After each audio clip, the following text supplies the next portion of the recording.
Jacob and Esau, a sibling rivalry. Coming up next on DC Bible Study.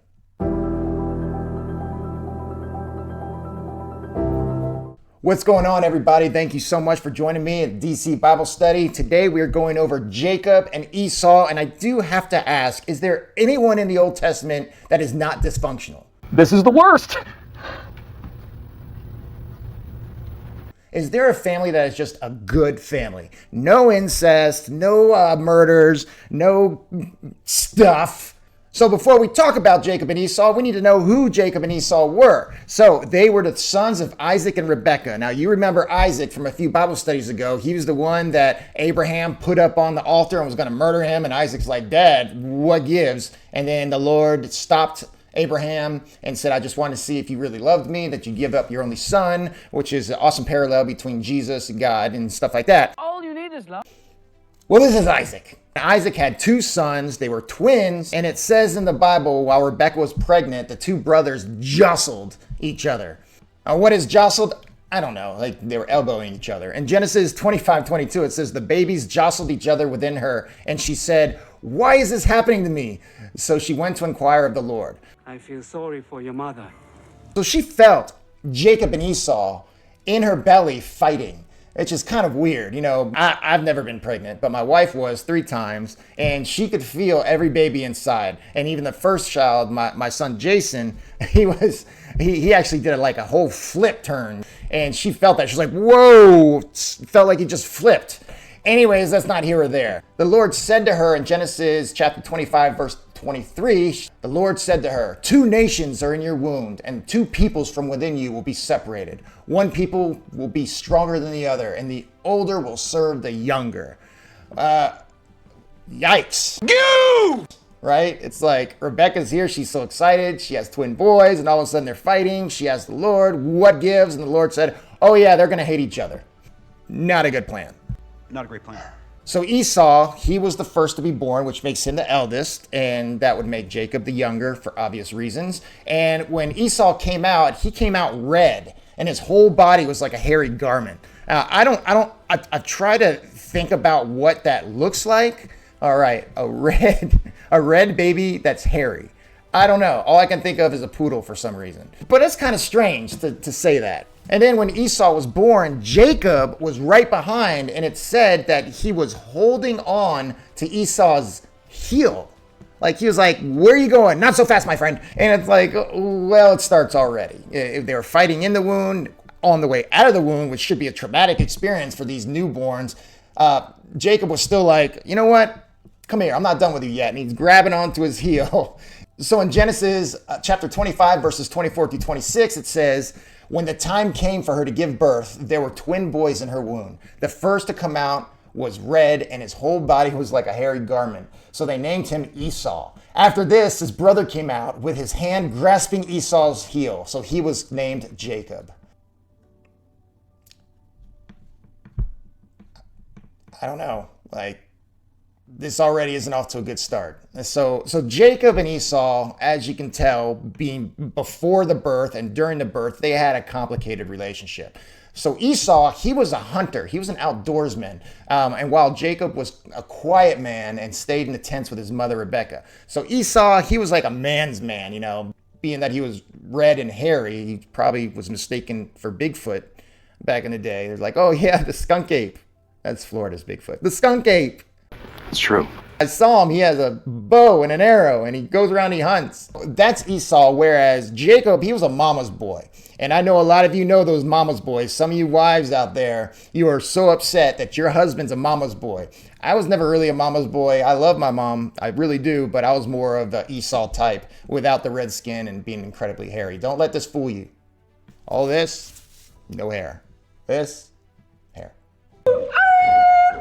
So obviously, Isaac, being a man's man, he favored Esau. He was like, yeah, that's my boy. He goes out and he hunts and he brings stuff out. He goes out there, he plays soccer with a coconut, which he didn't really do. But, you know, he was a man's man, so Esau favored him. Whereas Jacob, the mama's boy, he was favored by his mom, Rebekah. It's obvious. The dad's going to gravitate toward the kid that likes the sports and is outdoors every time, whereas the mom will gravitate towards the kid wanting to bake a cake with her, right? It's like, oh, how much flour? I need to get you some flour. How much flour do I put in this bowl? And Rebecca's like, I love you. And Jacob's like, yeah. Listen, they all can't be gold nuggets, guys. I'm doing my best. I'm doing my best here. I don't know. Stop it. Jacob, he ends up tricking Esau into selling his birthright. It's a trap. So Genesis chapter 25, verse 29 through 30, it says, once Jacob was cooking some stew. Freaking mama's boy, man. He's just a mama's boy. Jacob, he was cooking some stew, and Esau came in from the open country famished. He said to Jacob, quick, let me have some of that red stew. I'm famished. That is why he's also called Edom, because he was famished. Just to break it down for you, Esau, he was out hunting all day. That's what he did. He loved hunting. He was an outdoors guy. He was hunting. And when you hunt, you get tired. Some of you guys that hunt, like I used to and still do on occasion, when you hunt, you get up there on the blind and you sit there and it's freezing because it's usually hunting season for deer at least. It's always cold. And you are hungry, you're thirsty, you're everything because you're just sitting there waiting. You got that thermos of coffee and that's like godsend. You're like, oh, I love coffee. Coffee's the greatest thing ever. And some of you guys don't like coffee, bring hot chocolate out there, so you must be more of a Jacob kind of guy. You know, you like the sweet stuff. Jolly good. So Esau, he's hungry as all get out. When he comes back, he's like, man, Jacob, I need to eat. Please give me something. Instead of Jacob being a good brother, which he should have been, he's not. Jacob replied, he's like, well, first sell me your birthright. Now that's a little extreme. Boy, that escalated quickly. Birthright is basically the firstborn. They get all the stuff. They get the inheritance. They get all that. They're the ones that lead the family once the father passes away. But Jacob, he's like, no, I want to be the guy that leads. So sell me your birthright. And Esau, his priorities are all jacked up. He say, look, I'm about to die. What good is the birthright to me, right? So that's what he says. And this is actually found in Genesis 25, 31 through 34. So Jacob's like, I don't care about my birthright. I'm about to die of starvation, which he probably wasn't about to die of starvation. He could probably go another few days, but I have a feeling Esau's kind of a drama queen. Stupid man! A stupid man! So then Jacob said, swear to me first. So he swore an oath to him, selling his birthright to Jacob. And then Jacob gave Esau some bread and some lentil stew. He sold his birthright for lentil stew. What? No. Lentil stew? Some of you guys have never had lentil stew. I've had it. I'm not selling my birthright for that. I know if I was really hungry, it'd taste like creme brulee, which I love. Creme brulee is my favorite dessert of all time. I love me some creme brulee. Now, if it was like a beef stew or something, I could understand. Esau despised his birthright. The word despise in this verse means to scorn, disdain, or to treat with contempt. He didn't like his birthright. I guess his whole thing was it was too much pressure. Isaac was probably like, you're the one that's going to lead the family after I'm gone, so you need to do this. And it was probably too much for him. And Esau, he didn't value it. He didn't value his birthright the way he should. And that's obvious because of what he did, selling his birthright for lentil stew. Not a great plan. Lentil stew. This is something else that happens, which is crazy.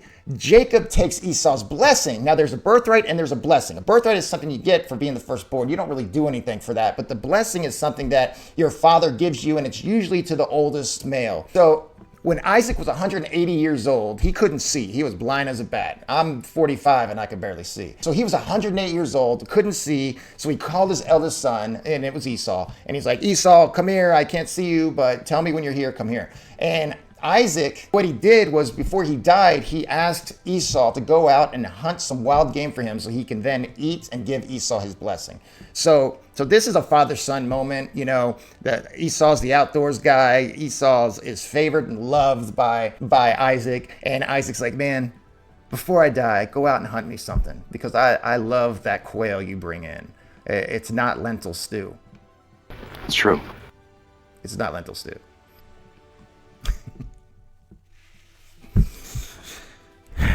Lentil stew. Isaac says, go out and do it. And Esau's like, yes, sir, father. I'm going to go out. My skin's red. I'm really hairy, but I'm going out and I'm going to get you some meat. We're going to come back. We're going to eat and you're going to give me my blessing and things are going to be awesome. I'm so excited about my blessing. Jolly good. In Genesis 27 verses 2 through 4, it says, Isaac said, I am now an old man and don't know the day of my death.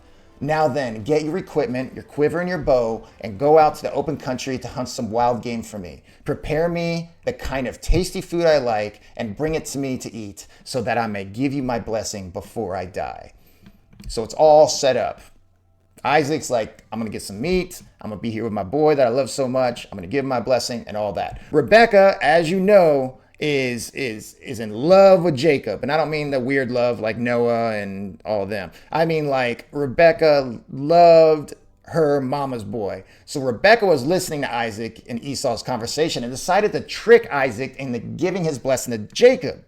So she's like, okay, Esau's gone now. We're going to take care of this. We're going to trick Isaac, which is, I mean, everything's so dysfunctional. I like your plan, except it sucks. I don't understand why everything's so dysfunctional. I have a dysfunctional family, but not like this. My family, my brother, my sister, man, we love each other so much. There's no dysfunction in it, but this is like crazy between the siblings. Stop it. Crazy. So in Genesis chapters 27, verse 5 through 10, I'm going to read it. It's pretty long. It says, now Rebekah was listening as Isaac spoke to his son Esau. When Esau left for the open country to hunt game and bring it back, Rebekah said to her son Jacob, look, I overheard your father say to your brother Esau, bring me some game and prepare me some tasty food to eat so that I may give you my blessing in the presence of the Lord before I die. Now, my son, listen carefully and do what I tell you. Go out to the flock and bring me 2 choice of the young goats so I can prepare some tasty food for your father, just the way you like it. Then take it to your father to eat so that he may give you his blessing before he dies. Rebecca's like, hey man, we're going to trick Isaac. He's got the disabled tags now. He can't see. He can barely drive. They don't have cars. But you know what I mean? You know the kind of people I'm talking about. The ones that are going 35 miles per hour on the interstate when it's 65 or 70 miles per hour. Wrong, wrong, wrong, wrong. Wrong, wrong, wrong, wrong. That's Isaac. So Jacob, he shows concern that Isaac may touch him because remember, Esau is red and hairy. It's weird. And it gets weirder because Esau was very hairy. Jacob was smooth. He was baby smooth skin, kind of like me on a good day. Genesis 27 verses 11 through 12. It says, Jacob said to Rebekah, his mother, but my brother Esau is a hairy man while I have smooth skin. What if my father touches me? I would appear to be tricking him and would bring down a curse on myself rather than a blessing.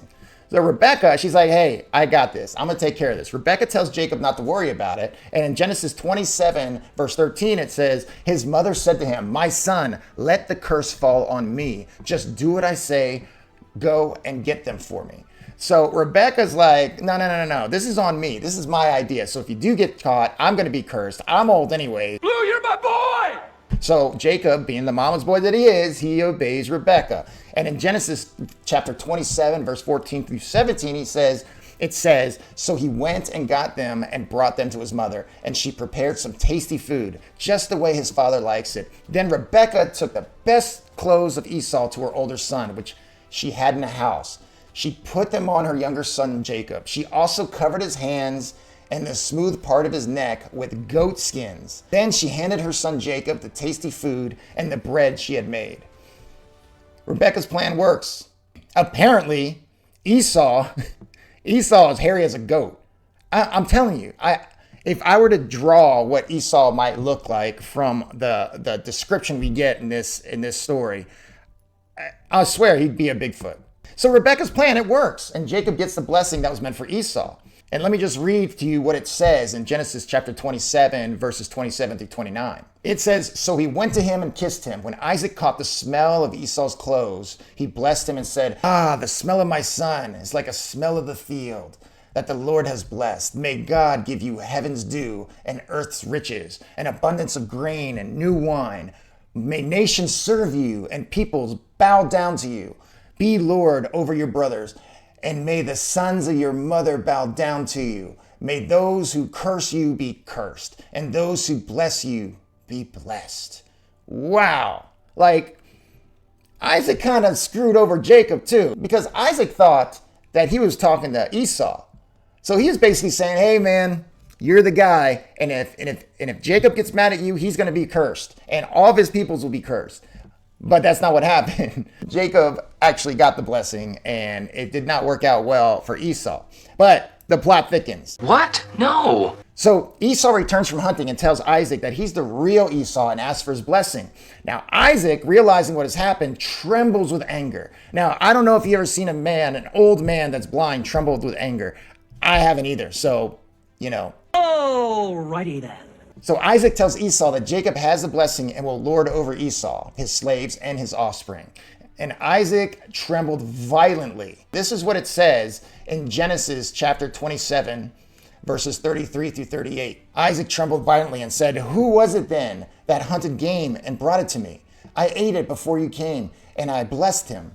And indeed he will be blessed." When Esau heard his father's words, he burst out with a loud and bitter cry and said to his father, bless me too, my father." But he said, "Your brother came deceitfully and took your blessing." Esau said, "Isn't he rightly named Jacob? This is the second time he has taken advantage of me. He took my birthright, and now he's taken my blessing." Then he asked, "Haven't you reserved any blessing for me?" Isaac answered Esau, "I have made him lord over you and have made all his relatives his servants. And I have sustained him with grain and new wine. So what can I possibly do for you, my son?" Esau said to his father, "Do you have only one blessing, my father? Bless me too, my father." Then Esau wept aloud. So naturally, Esau had a grudge against Jacob and planned to avenge himself by killing Jacob. Obviously, I would probably feel that way too, right? Even if it was my brother, I'd be like, dude, you took everything I had. Like if my brother just cleaned out my bank account and everything. Forget about it. In Genesis 27:41, it says, Esau held a grudge against Jacob because of the blessings his father had given him. He said to himself, "The days of mourning for my father are near. Then I will kill my brother Jacob." Might be a little extreme. I mean, that really got out of hand fast. Isaac, that dude's gangster. That's all I gotta say. He's gangster, man. He just took everything. His own blood, his own flesh and blood. He took everything from him. So Isaac, he's still upset, but what can he do now? So Isaac tells Jacob not to marry a Canaanite woman and go to Padam Aram to take his wife there. So he's going to Padam Aram, which is a place. Stupid man! A stupid, stupid man! I don't know exactly where it is. You can look it up. I mean, it's somewhere in the Middle East. But he was going to go there to find a wife. Esau, now he overheard what Isaac said to Jacob about not marrying a Canaanite woman. So he goes to the Ishmaelites, to Ishmael, and marries. Let me see if I can say this right.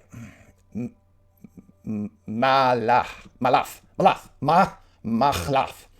It's basically Ishmael's daughter. Alrighty then. And it says in Genesis chapter 28, verses 6 through 9, it says, "Now Esau learned that Isaac had blessed Jacob and had sent him to Padam Aram to take a wife from there. And that when he blessed him, he commanded him, 'Do not marry a Canaanite woman.' And that Jacob had obeyed his father and mother and had gone to Padam Aram. Esau then realized how displeasing the Canaanite women were to his father Isaac. So he went to Ishmael and married Machlaf. I think that's right. The sister of Neboiah. I don't know how to pronounce it. I'm an American. I don't know. And daughter of Ishmael, son of Abraham, in addition to the wives he already had." So Esau's ticked. He's mad at his dad because his dad didn't have anything else. So he's like, you know what? You told Jacob not to marry a Canaanite woman. So I'm going to go marry a Canaanite woman because F you, man. And when I say F you, I mean fart. Fart you, man. And that's basically the story of Jacob and Esau. I didn't go through all the details, but I do want to continue with my segment, The Dangerous Take, and we're going to start that right about now. For most of us, the historical account of Jacob and Esau is well known, at least on the surface. Things we take away is that Esau was incredibly hairy, and Jacob tricked Isaac into receiving the blessing meant for Esau. But if we dig a little deeper, we can see that there's more going on when it comes to the main point of this account. The deeper meaning for the story is that God chose the younger son, Jacob, to carry on the Abrahamic covenant, while Esau was excluded from the messianic lineage. The Bible uses this account to represent God's calling and election. So what can we take from this story from a personal and modern level? The story of Jacob and Esau also highlights God's providence and sovereignty. Despite Jacob's deceitful action, God still used him to carry the Abrahamic covenant, while Esau was excluded from the messianic lineage. This shows us that God is in control of our lives, and he can use even our mistakes and failures for his purposes. Every day we get out of bed, you can pretty much guarantee that we're going to sin. This shouldn't be a statement that we argue about. Even if you go a day sinless, we all have sinned and fallen short of the glory of God. But God loves us. And like Jacob tricking Isaac for the blessing meant for Esau, he still uses us every day to further his kingdom. When we're feeling down, we look at ourselves in the mirror and wonder how God can even look at us. But the Lord loves us and has a plan for us. He sees all the things, past, present, and future. All through the Bible, we see God using imperfect people to further his sovereign will. Murderers, adulterers, deniers, and even killers of Christians has been used by the Lord. So, if you're feeling like you have nothing to offer, from being a murderer or adulterer to being a second, third, fourth, or even fifth child in your family, therefore not being counted on from your family to lead when dad passes away, remember that God uses all who are faithful to him. So remember, God can use us if we are willing, and he even uses our mistakes to glorify himself. So the next time you look in the mirror and that little voice of yours in your head is telling you that you're a pathetic sinner, respond to that voice by telling it that your God doesn't call the qualified, but qualifies the called. And that's my dangerous take.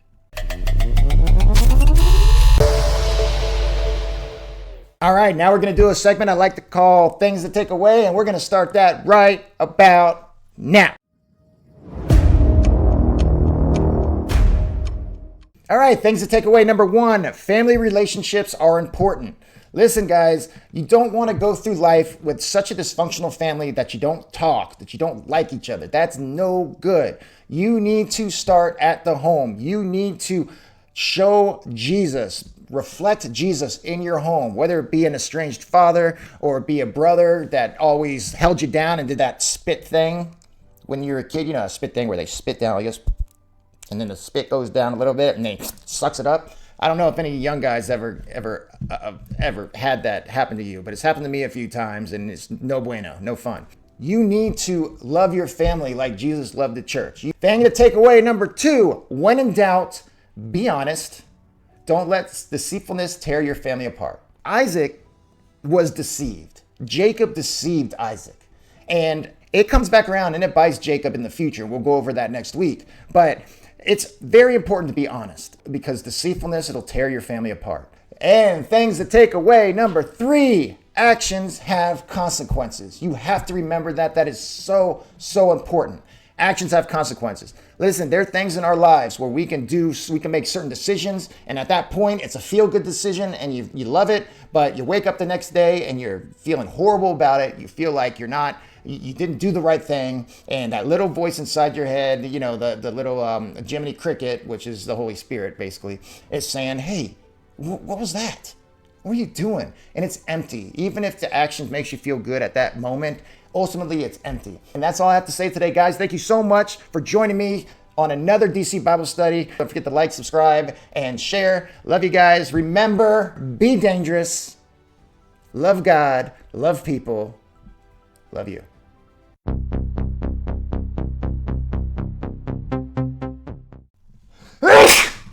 Excuse me.